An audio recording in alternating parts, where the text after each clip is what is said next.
So ಪ್ರಶ್ನೆಗಳ ವಿವರಣೆಯನ್ನು ನೋಡ್ತಾ ಹೋಗೋಣ. ಓಕೆ, ಸೊ ಜಿಯೋಗ್ರಫಿ ಸಂಬಂಧಪಟ್ಟಂಗೆ ಫಿಸಿಕಲ್ ಜಿಯೋಗ್ರಫಿಲಿ ಮೊದಲನೇ ಕ್ವಶನ್ಸ್ ಅಂತ ನೋಡೋದಾದ್ರೆ, ಇದು ಫಸ್ಟ್ ಕಾಸ್ಮಾಲಜಿ, ವಿಶ್ವವಿಜ್ಞಾನ ಅಂತ ಏನು ಹೇಳ್ತೀವಲ್ಲ, ಸೊ ಅದ್ರ ಬಗ್ಗೆ ಇರ್ತಕ್ಕಂಥ ಪ್ರಶ್ನೆ. ಒಂದು ನಕ್ಷತ್ರದ ಬಣ್ಣ ಅದರಲ್ಲಿ ಏನು ಸೂಚಿಸುತ್ತದೆ? So what does the colour of A star indicate in it?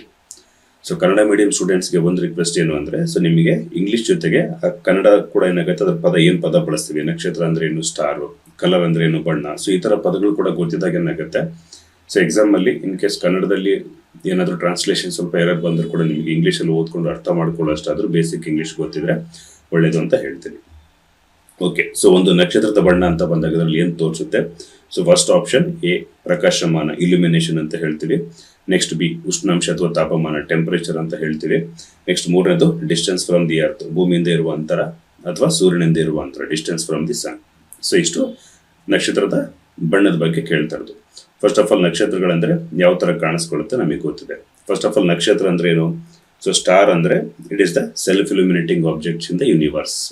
ವಿಶ್ವದಲ್ಲಿ ಒಂದು ಸ್ವಯಂ ಪ್ರಕಾಶಮಾನವಾದ ಬೆಳಕನ್ನು ಹೊಂದಿರುವ ವಸ್ತುಗಳನ್ನು ನಾವು ನಕ್ಷತ್ರಗಳಂತ ಕರಿತೀವಿ. ಸೊ ನಕ್ಷತ್ರಗಳು ನೀಲಿ ಬಣ್ಣದಲ್ಲಿದ್ದಾಗ ಅಥವಾ ಬ್ಲೂ ಕಲರ್ ಇದ್ದಾಗ ಅರ್ಥ ಏನಾಗುತ್ತೆ? ಸೊ ಅದು ಯೂತ್ ಸ್ಟೇಜ್ ಆಫ್ ಸ್ಟಾರ್ ಅಂತ ಹೇಳ್ತೀವಿ. ನಕ್ಷತ್ರ ಇನ್ನು ತುಂಬಾ ಎಳೆಯ ನಕ್ಷತ್ರ, ಈಗ ತಾನೇ ಹೊಸದಾಗಿ ನಿರ್ಮಾಣ ಆಗಿದೆ ಅಂತ ಅರ್ಥ. ಮತ್ತೆ ನೀಲಿಂದ ಸ್ವಲ್ಪ ಬಿಳಿ ಬಣ್ಣಕ್ಕೆ ಬದಲಾಗ್ತಿದೆ ಅಂದ್ರೆ ಏನಾಗುತ್ತೆ, ಅದರ ಟೆಂಪರೇಚರ್ ನಿಧಾನವಾಗಿ ಕಡಿಮೆ ಆಗ್ತಿದೆ. ಸೊ ಅದು ಮೀಡಿಯಂ ಸ್ಟೇಜಿಗೆ ಬರ್ತಾ ಇದೆ. ಹಳದಿ ಬಣ್ಣದಲ್ಲಿ ಕಾಣಿಸ್ಕೊಂಡಾಗ ಸೊ ಇದು ಮೀಡಿಯಂ ಏಜ್, ಮಧ್ಯಮ ವಯಸ್ಸಿಗೆ ಬಂದಿದೆ ಅಂತ ಅರ್ಥ. ಇವಾಗ ನಮ್ಮ ಸೂರ್ಯ ನಕ್ಷತ್ರ ನೋಡಿದಾಗ ಏನು ಕಾಣಿಸ್ಕೊಳ್ಳುತ್ತೆ? ಅದು ಹಳದಿ ಬಣ್ಣದಲ್ಲಿ ಕಾಣಿಸ್ಕೊಳ್ಳುತ್ತೆ. ಸೊ ಹಂಗಾಗಿ ಇದು ನಮ್ಮ ಸೂರ್ಯ ನಕ್ಷತ್ರ ಒಂದು ಮಧ್ಯಮ ಪ್ರಮಾಣದ ನಕ್ಷತ್ರ ಅಥವಾ ಮೀಡಿಯಂ ಏಜಿಗೆ ಬಂದಿದೆ ಅಂತ ಅರ್ಥ. ಇನ್ಬಿಟ್ರೆ ಅದು ಆರೆಂಜ್ ಇಂದ ಕೊನೆಗೆ ಏನಾಗುತ್ತೆ, ಕೆಂಪು ಬಣ್ಣಕ್ಕೆ ತಿರುಗುತ್ತೆ. ಸೊ ಕೆಂಪು ಬಣ್ಣಕ್ಕೆ ಬಂದಾಗ ಏನಾಗುತ್ತೆ, ಅದು ಓಲ್ಡೆಸ್ಟ್ ಸ್ಟಾರ್ ಅಥವಾ ನಕ್ಷತ್ರ ಏನಾಗುತ್ತೆ, ತುಂಬಾ ಹಳೆಯದಾಗಿದೆ ಅಂತ. ಸೊ ಹಂಗಾಗಿ ಏನಾಗುತ್ತೆ, ಅಲ್ಲಿ ತಾಪಮಾನ ತುಂಬಾ ಕಡಿಮೆ ಆಗಿರುತ್ತೆ. ಸೊ ಹಂಗಾಗಿ ಜನರಲ್ ಆಗಿ ಏನ್ ಹೇಳ್ಬೋದು ನಾವು, ಒಂದು ನಕ್ಷತ್ರದ ಬಣ್ಣ ಅದರಲ್ಲಿ ಏನು ತೋರಿಸುತ್ತೆ? ಸೊ ಅದರ ತಾಪಮಾನವನ್ನ ತೋರಿಸುತ್ತೆ. ಸೊ ನೀಲಿ ಬಣ್ಣದಲ್ಲಿ ಇರ್ತಕ್ಕಂಥ ನಕ್ಷತ್ರಗಳು ತುಂಬಾ ಹೈಯೆಸ್ಟ್ ಟೆಂಪರೇಚರ್ ಇರುತ್ತೆ. ಅದೇ ಹಳದಿ ಬಣ್ಣ ಬಂದಾಗ ನಿಧಾನವಾಗಿ ಕಡಿಮೆ ಆಗುತ್ತೆ. ಅದೇ ಪೂರ್ತಿ ಕೆಂಪು ಬಣ್ಣಕ್ಕೆ ಬಂದಾಗ ಇನ್ನ ಉಷ್ಣಾಂಶ ಕಡಿಮೆ ಆಗುತ್ತೆ ಅಂತ ಹೇಳ್ಬೋದು. ಓಕೆ, ಸೊ ಅದರಲ್ಲಿ ಇರ್ತಕ್ಕಂಥ ತಾಪಮಾನವನ್ನು ತೋರಿಸುತ್ತೆ. ಸೊ ಗೊತ್ತಾಯ್ತು. ಸೊ ನೆಕ್ಸ್ಟ್, ನಕ್ಷತ್ರಗಳು ಒಂದು ಗುಂಪಿನಲ್ಲಿ ನಿರ್ದಿಷ್ಟ ಆಕಾರದಲ್ಲಿ ರಚನೆಗೊಂಡಿರುವುದನ್ನ ಏನೆಂದು ಕರೆಯುವರು? So option, what is called when stars are formed in a certain shape in a group? So options ನೋಡಿದಾಗ ಸೌರ ವ್ಯವಸ್ಥೆ, ಸೋಲಾರ್ ಸಿಸ್ಟಮ್ ಅಂತ ಕರಿತೀವ, ಅಥವಾ ಆಕಾಶಗಂಗೆ ಮಿಲ್ಕಿ ವೇ ಅಂತ ಕರಿತೀವ, ಅಥವಾ ಗ್ಯಾಲಕ್ಸಿ ನಕ್ಷತ್ರ ಪುಂಜ ಅಂತ ಕರಿತೀವ, ಅಥವಾ ಊರ್ಟ್ ಕ್ಲೌಡ್ ಅಂತ ಕರಿತೀವ. ಸೊ ಈ ತರ ಪ್ರಶ್ನೆ ಇದೆ.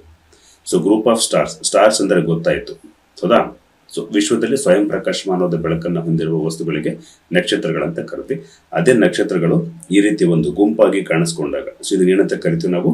ಗ್ಯಾಲಕ್ಸಿ ಅಂತ ಪದ ಬಳಸ್ತೀವಿ, ಅಥವಾ ಕನ್ನಡದಲ್ಲಿ ನಕ್ಷತ್ರ ಪುಂಜ ಅಂತ ಹೇಳ್ತೀವಿ, ನಕ್ಷತ್ರ ಪುಂಜ.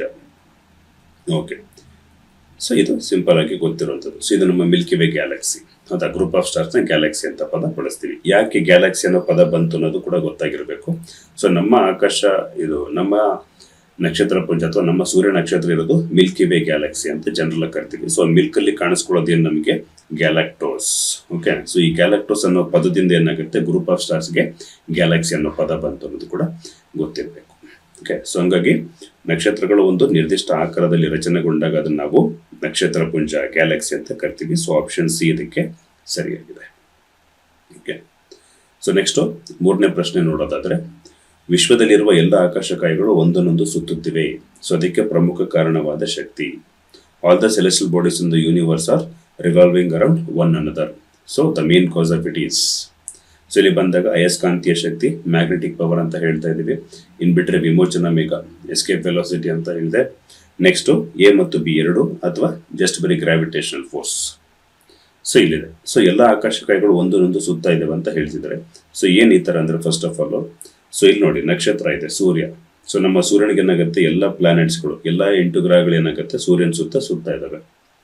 ಸೊ ಇವನ್ ಅದೇ ತರ ತಗೊಂಡಾಗ ಚಂದ್ರ ಒಂದು ಉಪಗ್ರಹ, moon is a satellite of the earth, ಇದೇನಾಗುತ್ತೆ ಭೂಮಿ ಸುತ್ತ ಇದೆ. ಅದಕ್ಕೆ ಅದೇ ತರ ಏನಾಗುತ್ತೆ, ಸಾಕಷ್ಟು ಉಪಗ್ರಹಗಳು ಪ್ಲಾನೆಟ್ಸ್ ಗಳನ್ನ ಸುತ್ತಾ ಇದ್ದಾವೆ. Satellites are revolving around the planets. So ಹಂಗಾಗಿ ಏನಾಗುತ್ತೆ, ಇಲ್ಲಿ ಯಾಕೆ ರೆವಲ್ಯೂಷನ್ ಆಗುತ್ತೆ ಅನ್ನೋದಕ್ಕೆ ಮೇನ್ ರೀಸನ್ ಅಂತ ಬಂದಾಗ, ಸೊ ಇಲ್ಲಿ ಬರೋದೇ ನಮಗೆ ಕಾನ್ಸೆಪ್ಟ್ ಗ್ರಾವಿಟೇಷನ್. ಸೊ ಗ್ರಾವಿಟೇಷನ್ ಅಂದ್ರೆ ಗುರುತ್ವಾಕರ್ಷಣೆ. ಸೊ ಗುರುತ್ವಾಕರ್ಷಣೆ ಯಾವ್ದ್ರ ಮೇಲೆ ಡಿಪೆಂಡ್ ಆಗುತ್ತೆ?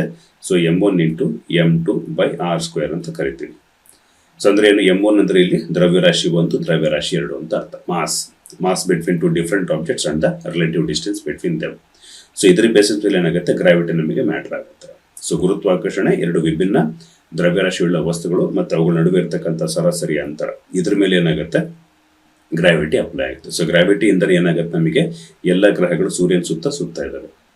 ಈವನ್ ಸಣ್ಣ ನಕ್ಷತ್ರಗಳೇನಾಗುತ್ತೆ, ದೊಡ್ಡ ನಕ್ಷತ್ರಗಳ ಸುತ್ತ ಇರ್ತವೆ. ಸೊ ಈ ತರ ಸಣ್ಣ ಗ್ಯಾಲಕ್ಸಿಗಳು ದೊಡ್ಡ ಗ್ಯಾಲಕ್ಸಿಗಳ ಸುತ್ತ ಇರ್ತವೆ. ಸೊ ಹಂಗಾಗಿ ಇದಕ್ಕೆ ಸರಿಯಾದ ಆಪ್ಷನ್ ಅಂತ ಬಂದಾಗ option D, gravitational force.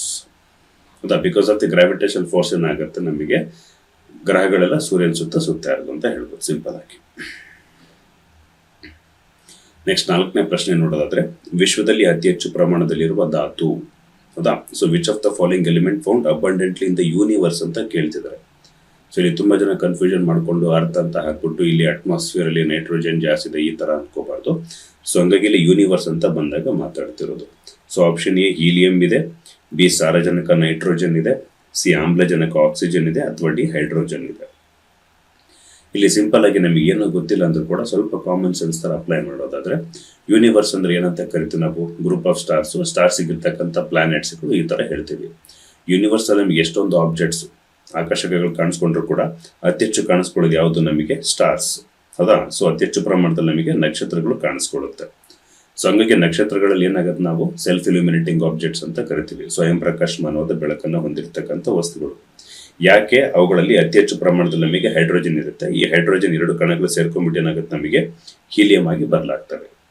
So ಹಂಗಾಗಿ ಏನಾಗುತ್ತೆ, ಇಲ್ಲಿ ಹೀಲಿಯಂ ಆಗ್ಬೇಕಂದ್ರೆ ನಮಗೆ ಅತಿ ಹೆಚ್ಚು ಹೈಡ್ರೋಜನ್ ಜಲಜನಕ ಇರಬೇಕು. ಸೊ ಹಾಗಾಗಿ ಏನಾಗುತ್ತೆ, ನಮಗೆ ಯೂನಿವರ್ಸ್ ಅಂತ ಬಂದಾಗ ಇಲ್ಲಿ ನಮಗೆ ಹೈಡ್ರೋಜನ್ ಜಲಜನಕ ತುಂಬಾ ಹೆಚ್ಚಾಗಿದೆ. ಆಪ್ಷನ್ ಡಿ ಇದಕ್ಕೆ ಸರಿಯಾಗಿ ಕಾಣಿಸ್ಕೊಳ್ಳುತ್ತೆ. ಓಕೆ, ಸೊ ಈ ತರ ಕ್ವಶನ್ಸ್ಗೆ ಆನ್ಸರ್ ಮಾಡೋದು ಗೊತ್ತಿರಬೇಕು. ನೆಕ್ಸ್ಟ್, ಮಹಾಸ್ಫೋಟ ಸಿದ್ಧಾಂತವು ವಿಶ್ವದ ಉಗಮವನ್ನು ವಿಸ್ತರಿಸುತ್ತದೆ. ಈ ಮಹಾಸ್ಫೋಟ ಯಾವಾಗ ಸಂಭವಿಸಿತು? The theory of the big bang explains the origin of the universe. When did this big bang occur around? So ಇಲ್ಲಿ ಆಪ್ಷನ್ಸ್ ಅಂತ ನೋಡೋದಾದ್ರೆ, ಎ 14 ಬಿಲಿಯನ್ ಇಯರ್ಸ್ ಅಗೋ ಇದೆ, 20 ಶತಕೋಟಿ ವರ್ಷಗಳ ಹಿಂದೆ. 20 billion years ago, next 36 billion years ago ಅಥವಾ 36 ಶತಕೋಟಿ ವರ್ಷಗಳ ಹಿಂದೆ, ಕೊನೆಗೆ 52 ಶತಕೋಟಿ ವರ್ಷಗಳ ಹಿಂದೆ. ಸೊ ಇಲ್ಲಿ ಸಿಂಪಲ್ ಆಗಿ ಬಿಗ್ ಬ್ಯಾಂಗ್ ಅಂದ್ರೆ ಏನು ಅಂತ ಗೊತ್ತಿರಬೇಕು. ಸೊ ಏನಿದು ಬಿಗ್ ಬ್ಯಾಂಗ್ ಅಂದ್ರೆ ಕನ್ನಡದಲ್ಲಿ ಮಹಾಸ್ಫೋಟ ಅಂತ ಹೇಳ್ತೀವಿ. ಸುಮಾರು 14 ಶತಕೋಟಿ ವರ್ಷಗಳ ಹಿಂದೆ ಏನಾಗುತ್ತೆ, ವಿಶ್ವದಲ್ಲಿ ಯಾವುದೇ ನಕ್ಷತ್ರಗಳು, ನಕ್ಷತ್ರ ಪುಂಜಗಳು, ಗ್ರಹಗಳು ಯಾವುದೂ ಇರಲಿಲ್ಲ. ಅವೆಲ್ಲ ಏನಾಗುತ್ತೆ, ಒಂದು ಸಿಂಗಲ್ ಸಣ್ಣ ಪಾಯಿಂಟ್ ಆಬ್ಜೆಕ್ಟ್ ಅಲ್ಲಿ ಕೂಡ್ಕೊಂಡಿದ್ವು. ಅದನ್ನ ಸಿಂಗ್ಯುಲಾರಿಟಿ ಆಫ್ ಆಟಮ್ ಅಂತ ಕರಿತೀವಿ. ಸೊ ಇದೇನಾಗುತ್ತೆ, ಅತಿ ಹೆಚ್ಚು ಡೆನ್ಸಿಟಿಯಿಂದ ಈ ತರ ಏನಾಗುತ್ತೆ, ಸ್ಫೋಟ ಆಗುತ್ತೆ. ಸೊ ಇದನ್ನು ಮಹಾಸ್ಫೋಟ ಅಂತ ಕರೆದ್ವಿ. ಸೊ ಇಲ್ಲಿಂದ ಏನಾಗುತ್ತೆ, ನಮಗೆ ಯೂನಿವರ್ಸ್ ಅನ್ನೋದು ಕ್ರಿಯೇಟ್ ಆಯ್ತು, ಸ್ಪೇಸ್ ಅನ್ನೋದು ಕ್ರಿಯೇಟ್ ಆಯ್ತು, ಟೈಮ್ ಅನ್ನೋದು ಕ್ರಿಯೇಟ್ ಆಯ್ತು. ಸೊ ಈ ತರ ಹೇಳೋದು. ಸೊ ಹಂಗಾಗಿ ಒಂದು ಮಹಾಸ್ಫೋಟ ಆಗಿದ್ದು ನಮಗೆ nearly 14 billion years ago. So option A ಇದಕ್ಕೆ ಕರೆಕ್ಟ್ ಅಂತ ಹೇಳ್ಬೋದು. ಸೊ ನೆಕ್ಸ್ಟ್ ಮುಂದಿನ ಪ್ರಶ್ನೆ ನೋಡೋದಾದ್ರೆ, ನಿಹಾರಿಕೆ ಅಥವಾ ಜ್ಯೋತಿರ್ಮೇಘ ಸಿದ್ಧಾಂತವನ್ನು ಪ್ರತಿಪಾದಿಸಿದವರು ಯಾರು? Who propounded the nebular hypothesis?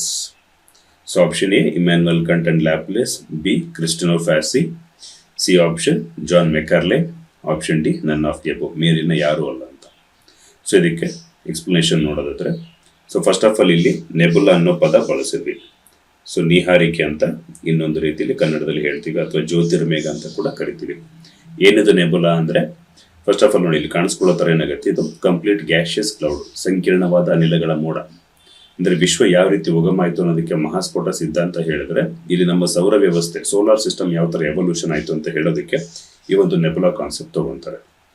ಈ ನೆಬುಲಾ ಪ್ರಕಾರ ಏನಾಗುತ್ತೆ, ಇದ್ರಲ್ಲಿ ನಮಗೆ ಸಾಕಷ್ಟು ಹೈಡ್ರೋಜನ್ ಇರ್ಬೋದು, ಹೀಲಿಯಂ ಇರ್ಬೋದು, ಈ ತರ ಗ್ಯಾಷಸ್ ಜೊತೆಗೆ carbon, oxygen, nitrogen, krypton, xenon, ಈ ತರ ಹೆವಿಯರ್ ಎಲಿಮೆಂಟ್ಸ್ ಕೂಡ ಏನಾಗುತ್ತೆ ನಮಗೆ ಈ ನೆಬುಲಾದಲ್ಲಿ ಕಾಣಿಸ್ಕೊಳ್ತದೆ. ಸೊ ಇದರಲ್ಲಿ ಲೋ ಡೆನ್ಸಿಟಿ ಇರ್ತಕ್ಕಂಥ ಹೈಡ್ರೋಜನ್, ಹೀಲಿಯಂ ಎಲ್ಲ ಏನಾಗುತ್ತೆ ಸೇರ್ಕೊಂಡ್ಬಿಟ್ಟು ನಮಗೆ ಸ್ಟಾರ್ಸ್ ಆಗಿ, ನಕ್ಷತ್ರಗಳಾಗಿ ಬದಲಾದ್ರೆ, ಈ ಕಾರ್ಬನ್, ಆಕ್ಸಿಜನ್, ನೈಟ್ರೋಜನ್, ಜೆನಾನ್ ಮತ್ತೆ ಕ್ರಿಪ್ಟಾನ್, ಇದ್ರ ಜೊತೆಗೆ ಸ್ವಲ್ಪ ಡಸ್ಟ್ ಪಾರ್ಟಿಕಲ್ಸ್ ಇರ್ಬೋದು, ಆಮೇಲೆ ರಾಕಿ ಡೆಬ್ರಿಸ್, ಶಿಲಾಚೂರುಗಳು, ಇವೆಲ್ಲ ಸೇರ್ಕೊಂಡು ಏನಾಗುತ್ತೆ ಪ್ಲಾನೆಟ್ಸ್ ಆಗಿ ಬದಲಾಗ್ತವೆ. ಸೊ ಈ ತರ ಏನಾಗುತ್ತೆ ನೆಬುಲರ್ ಹೈಪೋಥೆಸಿಸ್ ಹೇಳುತ್ತೆ. ಸೊ ಈ ಒಂದು ನೆಬುಲರ್ ಹೈಪೋಥೆಸಿಸ್ ನ ಕೊಟ್ಟಿದ್ದು ಆಪ್ಷನ್ ಎ ಇಮ್ಯಾನ್ಯುಯಲ್ ಕಾಂಟ್ ಮತ್ತೆ ಲ್ಯಾಪ್ಲೇಸ್. ಫಸ್ಟ್ ಇಮ್ಯಾನ್ಯುಯಲ್ ಕಾಂಟ್ ಕೊಡ್ತಾರೆ. ಸೊ ಇದನ್ನ ಆಮೇಲೆ ಲ್ಯಾಪ್ಲೇಸ್ ಅನ್ನೋರು ಬಂದು ಸ್ವಲ್ಪ ಮಾಡಿಫಿಕೇಶನ್ ಮಾಡ್ತಾರೆ ಅಷ್ಟೇ. ಸೊ ಹಂಗಾಗಿ ಆಪ್ಷನ್ ಎ ಇದಕ್ಕೆ ಕರೆಕ್ಟ್ ಆಗಿದೆ.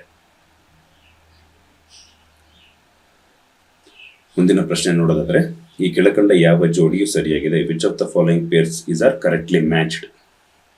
ಸೊ ಇಲ್ಲಿ ಕೇಳ್ತಿರೋದು fill the match the following ಅಲ್ಲ, ಯಾವುದು ಪೇರ್ ಕರೆಕ್ಟ್ ಆಗಿದೆ ಅನ್ನೋದು. ಹೀಗಾಗಿ ಸೊ ಲಿಸ್ಟ್ ಎಲ್ಲಿ ಪಟ್ಟಿ ಅಂತ ಬಂದಾಗ ಜೇಮ್ಸ್ ರನ್ನೆಲ್ ಇದೆ. ಇದಕ್ಕೆ ಅಪೋಸಿಟ್ ಆಗಿ ಅಮೆರಿಕ ಭೂಗೋಳಶಾಸ್ತ್ರದ ಪಿತಾಮಹ ಅಂತಿದೆ.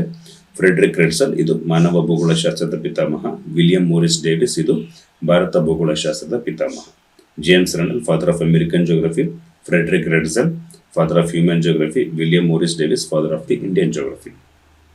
ಸೊ ಇಲ್ಲಿ ಬಂದಾಗ ಬೇಸಿಕ್ ಗೊತ್ತಿರೋ ಪ್ರಕಾರ ನಮಗೆ ಜೇಮ್ಸ್ ರನ್ನೆಲ್ ಇವ್ರನ್ನ ಏನಂತ ಕರಿತು ನಾವು? ಫಾದರ್ ಆಫ್ ಇಂಡಿಯನ್ ಜಿಯೋಗ್ರಫಿ ಅಂತ. ಯಾಕೆ? ಇವರು ಇಂಡಿಯಾದಲ್ಲಿ one of the surveyor general ಆಗಿ ಕೆಲಸ ಮಾಡ್ತಾರೆ.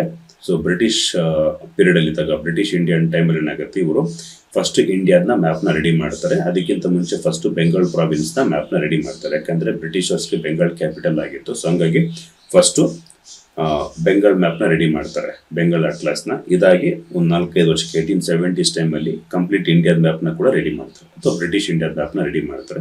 ಇವನ್ ಇವರು ನಾವು ಫಾದರ್ ಆಫ್ ಓಷನೋಗ್ರಫಿ ಅಂತ ಕೂಡ ಕರಿತೀವಿ, ಸಾಗರೀಯ ಶಾಸ್ತ್ರದ ಪಿತಾಮಹ.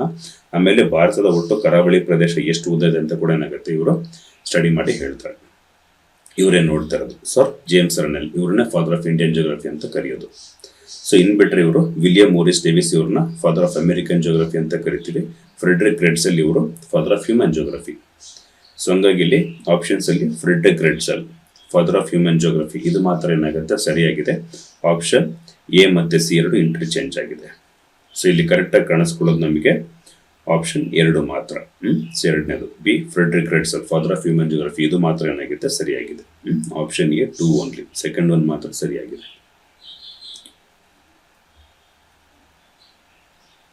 ಸೊ ಆಪ್ಷನ್ ಎ 2 ಇದು ಫ್ರೆಡ್ರಿಕ್ ರೆಡ್ಸಲ್ ಮಾತ್ರ ಸರಿಯಾಗಿದೆ, ಇವೆರಡು ಇಂಟರ್ಚೇಂಜ್ ಆಗಿದೆ. ಸೊ ಹಂಗಾಗಿ ಆಪ್ಷನ್ ಎ 2 ಮಾತ್ರ ಸರಿಯಾಗಿದೆ.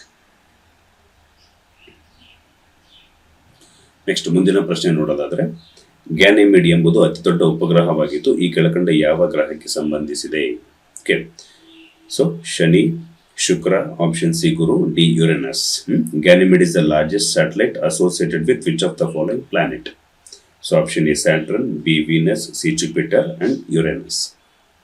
ಸೊ ಇಲ್ಲಿ ನೋಡೋದಾದ್ರೆ ಎಕ್ಸ್ಪ್ಲನೇಷನ್. ಸೊ ಜುಪಿಟರ್ ಗೊತ್ತಿರಂಗೆ ನಮಗೆ ಏನಾಗುತ್ತೆ, ಇದು ಲಾರ್ಜೆಸ್ಟ್ ಪ್ಲಾನೆಟ್, ಹೌದಾ? ಸೊ ಅತಿ ದೊಡ್ಡ ಏನಾಗುತ್ತೆ ಗ್ರಹ ಆಗುತ್ತೆ. ಇದಕ್ಕೆ ಇವಾಗ ಅತಿ ಹೆಚ್ಚು ಉಪಗ್ರಹಗಳು ಕೂಡ ಕಾಣಿಸ್ಕೊಳ್ಳುತ್ತೆ, ಸುಮಾರು 116ವರೆಗೂ ಕಾಣಿಸ್ಕೊಳ್ಳುತ್ತೆ. ಸೊ ಇದರಲ್ಲಿ ಏನಾಗುತ್ತೆ ಗ್ಯಾನಿಮೆಡ, ಹೌದಾ? ಇದೇನಾಗುತ್ತೆ ನಮಗೆ ಇಡೀ ಸೌರ ವ್ಯವಸ್ಥೆಯಲ್ಲಿ ಅತಿ ದೊಡ್ಡ ಉಪಗ್ರಹ ಅಂತ ಹೇಳ್ಬೋದು. ಈವನ್ ನಮ್ಮ ಚಂದ್ರನ ಉಪಗ್ರಹಕ್ಕಿಂತ ಏನಾಗುತ್ತೆ ತುಂಬ ಪಟ್ಟು ದೊಡ್ಡದಾಗಿದೆ ಅಂತ ಹೇಳ್ಬೋದು. ಸೊ ಇದು ಸೊ ಹಂಗಾಗಿ ಗ್ಯಾನಿಮೆಡ ಇದು ಸಂಬಂಧಪಡೋದು ನಮಗೆ ಗುರುಗ್ರಹಕ್ಕೆ. ಸೊ ಜುಪಿಟರ್ ಇದಕ್ಕೆ ಕರೆಕ್ಟ್ ಆನ್ಸರ್ ಆಗುತ್ತೆ. ಸೊ ನೆಕ್ಸ್ಟ್ ಮುಂದಿನ ಪ್ರಶ್ನೆ ನೋಡೋದಾದ್ರೆ 9ನೇದು, ನಿಹಾರಿಕೆ ಸಿದ್ಧಾಂತಕ್ಕೆ ಸಂಬಂಧಿಸಿದಂತೆ ಈ ಕೆಳಕಂಡ ಯಾವ ವಾಕ್ಯಗಳು ತಪ್ಪಾಗಿವೆ? ಸೊ ಇದು ಗೊತ್ತಿರಬೇಕು. ತಪ್ಪಾಗಿದೆ ಅಂದ ತಕ್ಷಣ ಇಲ್ಲಿ ಸ್ವಲ್ಪ ಇಂಟು ಮಾರ್ಕ್ ಹಾಕೊಂಡಾಗ ಗೊತ್ತಾಗುತ್ತೆ. ನಿಹಾರಿಕೆ ಎಂದರೆ ಸಂಕೀರ್ಣವಾದ ಅನಿಲಗಳ ಮೋಡ. ಸೊ ಏನ್ ಹೇಳ್ತೀವಿ, a nebula is cloud of complex gases. So ಗೊತ್ತಿರಬೇಕು, ಇಲ್ಲಿ ಕೇಳ್ತಿರೋದು ಇನ್ಕರೆಕ್ಟ್ ಸ್ಟೇಟ್ಮೆಂಟ್. ಸೊ ಆಗಲೇ ನಾವು ಮಾತಾಡ್ದಂಗೆ ನೆಬುಲ್ ಅಂತ ಬಂದಾಗ ಏನಾಗಿದೆ, ಇದು ಕಾಂಪ್ಲೆಕ್ಸ್ ಗ್ಯಾಷಿಯಸ್ ಕ್ಲೌಡ್ ಅಂತ ಕರೆದ್ವಿ, ಇದು ಸರಿಯಾಗಿದೆ.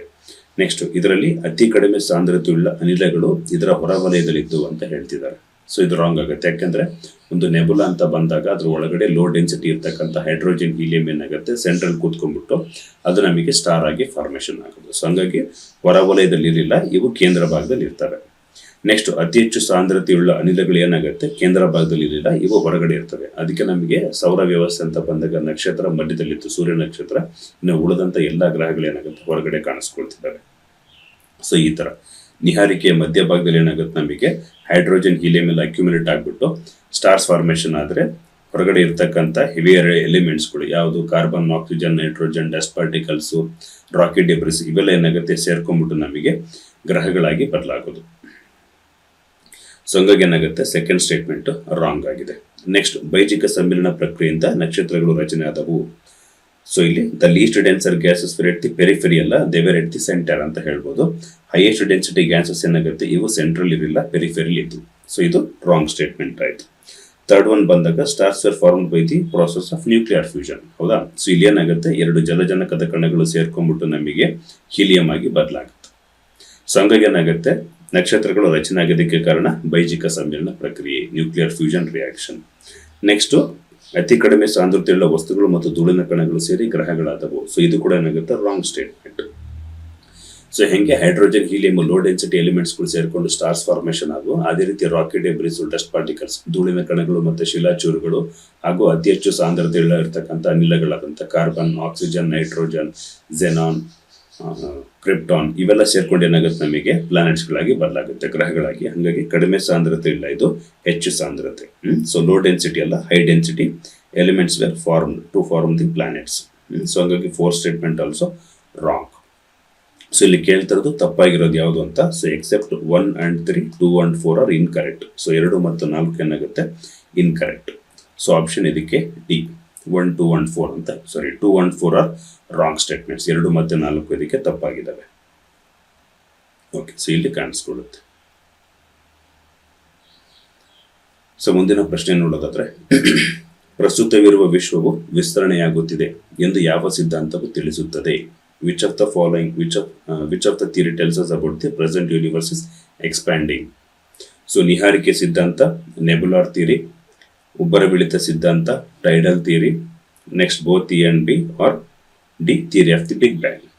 ಸೊ ಎಲ್ಲ ಥಿಯರೀಸ್ ಏನಾಗುತ್ತೆ ನಮಗೆ one or the other related to solar formation ಅಥವಾ ಯೂನಿವರ್ಸ್ ಎಕ್ಸ್ಪೆನ್ಷನ್ ಬಗ್ಗೆ ಆದರೆ, ಬಟ್ ಪ್ಯೂರ್ಲಿ ಗೊತ್ತಿರಬೇಕು ಅದು ನೆಬುಲರ್ ಹೈಪೋಥೆಸಿಸ್ ಏನು ಹೇಳುತ್ತೆ ನಮಗೆ, ಜಸ್ಟ್ ಬರೀ ಸೋಲಾರ್ ಸಿಸ್ಟಮ್, ಸೌರ ವ್ಯವಸ್ಥೆ ಉಗಮ ಯಾವುದು ಅಂತ ಹೇಳುತ್ತೆ. ಇಲ್ಲಿ ನ್ಯೂಕ್ಲಿಯರ್ ಫ್ಯೂಷನ್ ಬಗ್ಗೆ ಆಗಲಿ, ಬಿಗ್ ಬ್ಯಾಂಗ್ ಬಗ್ಗೆ ಆಗಲಿ ಏನಾಗುತ್ತೆ ಜಾಸ್ತಿ ಮಾತಾಡಲ್ಲ.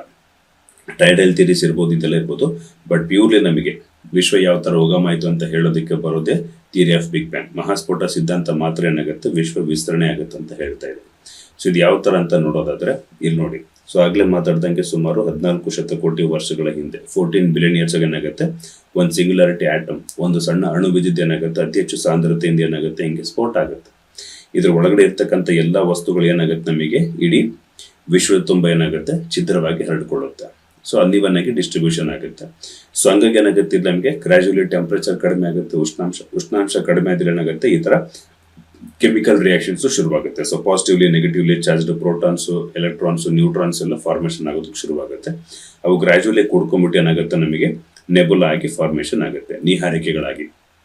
ಆಮೇಲೆ ಈ ನೀಹಾರಿಕೆಗಳಿಂದ ಏನಾಗುತ್ತೆ ನಮಗೆ ಒಂದೊಂದಾಗಿ ನಕ್ಷತ್ರಗಳು, ಗ್ರಹಗಳೆಲ್ಲ ರಚನೆ ಆಗ್ತಾ ಹೋಗುತ್ತೆ.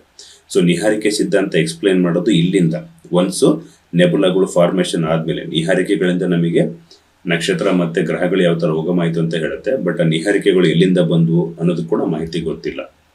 ಸೊ ಹಂಗಾಗಿ ಏನಾಗುತ್ತೆ ಇವಾಗ ಪ್ರತಿಯೊಂದು ಆಬ್ಜೆಕ್ಟ್ಸ್, ಸೆಲೆಸ್ಟಿಯಲ್ ಬಾಡೀಸ್ ಅಂತ ಬಂದಾಗ ನಕ್ಷತ್ರಗಳ ಮಧ್ಯೆ ಇರ್ತಕ್ಕಂಥ ಅಂತರ ಏನಾಗುತ್ತೆ ಜಾಸ್ತಿ ಆಗ್ತಾ ಹೋಗ್ತಾ ಇದೆ. ಸೊ ಹಂಗಾಗಿ ಯೂನಿವರ್ಸ್ ಇಸ್ ಎಕ್ಸ್ಪ್ಯಾಂಡಿಂಗ್ ಅಂತ ಹೇಳೋದು ಪ್ಯೂರ್ಲಿ ನಮಗೆ ಈ ಒಂದು ಬಿಗ್ ಬ್ಯಾಂಗ್ ಥಿಯರಿ. ಹೌದಾ, ಮಹಾಸ್ಫೋಟ ಸಿದ್ಧಾಂತ ಏನು ಹೇಳುತ್ತೆ ವಿಶ್ವ ಉಗಮ ಆಗ್ತಿದೆ ಅಥವಾ ವಿಸ್ತರಿಸ್ತಾ ಇದೆ ಅಂತ ಹೇಳುತ್ತೆ. ಇನ್ನೇ ಸಿಂಪ್ಲಿಫೈಡ್ ಆಗಿ ಹೇಳೋದಾದ್ರೆ, ಒಂದು ಬೆಲೂನ್ ಮೇಲ್ಗಡೆ ಏನಾಗುತ್ತೆ ನಾವು ಈ ತರ ಚುಕ್ಕೆಗಳನ್ನ ಇಟ್ಬಿಟ್ಟು ಇದಕ್ಕೆ ನಾವು ಏರ್ನ ಫಿಲ್ಅಪ್ ಮಾಡ್ತಾ ಹೋದ್ರೆ, ಗಾಳಿನ ಊದ್ತಾ ಹೋದ್ರೆ ಏನಾಗುತ್ತೆ ಈ ಒಂದು ಬೆಲೂನ್ ದೊಡ್ಡದಾಗುತ್ತೆ. ಬೆಲೂನ್ ದೊಡ್ಡದಾದ್ಮೇಲೆ ಈ ಡಾಟ್ಸ್ಗಳ ಮಧ್ಯೆ ಇರ್ತಕ್ಕಂಥ ಡಿಸ್ಟೆನ್ಸ್ ಕೂಡ ಏನಾಗುತ್ತೆ ಜಾಸ್ತಿ ಆಗ್ತಾ ಹೋಗುತ್ತೆ. ಈ ಒಂದು ಸಿಂಪಲ್ ಎಕ್ಸ್ಪೆರಿಮೆಂಟ್ ಹೆಂಗ್ ತೋರಿಸುತ್ತಲ್ಲ, ಆ ಡಾಟ್ಸ್ಗಳ ಮಧ್ಯೆ ಡಿಸ್ಟೆನ್ಸ್ ದೂರ ಆಗುತ್ತೋ ಅದೇ ರೀತಿ ನಮ್ಮ ನಕ್ಷತ್ರಗಳು, ಆಕಾಶಗಳ ಮಧ್ಯೆ ಕೂಡ ಏನಾಗುತ್ತೆ ಅಂತರ ಜಾಸ್ತಿ ಆಗ್ತಾ ಇದೆ. ಸೊ ಅದನ್ನ ಯೂನಿವರ್ಸ್ ಇಸ್ ಎಕ್ಸ್ಪ್ಯಾಂಡಿಂಗ್, ವಿಶ್ವ ವಿಸ್ತರಿಸ್ತಾ ಇದೆ ಅಂತ ಹೇಳ್ತಾರೆ. ಸೊ ಆಪ್ಷನ್ ಗೊತ್ತಾಯ್ತು ಇದಕ್ಕೆ ಥಿಯರಿ ಆಫ್ ಬಿಗ್ ಬ್ಯಾಂಗ್.